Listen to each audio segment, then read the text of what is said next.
గేలు అన్నాయి. బావని చూడగానే నా ఒళ్ళు జిల్లు ఉంది. అటు పక్క బావ, ఇటు పక్క నేను. మధ్యలో సర్రని శబ్దం అయింది.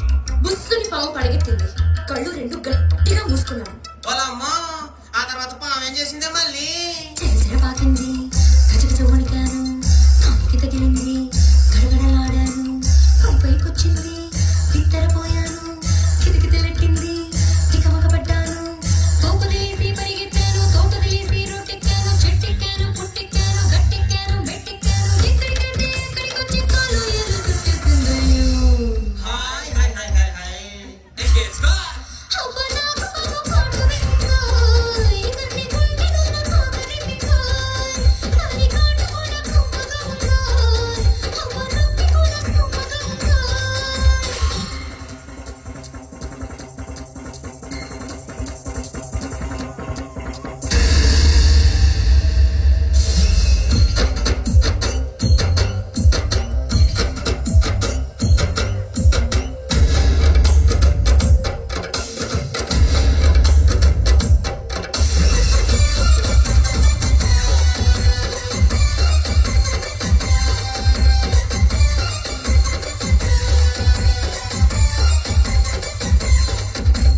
పల్లెటూరి బావయ్యో, ఒట్టి పిరికోడోరయ్యో.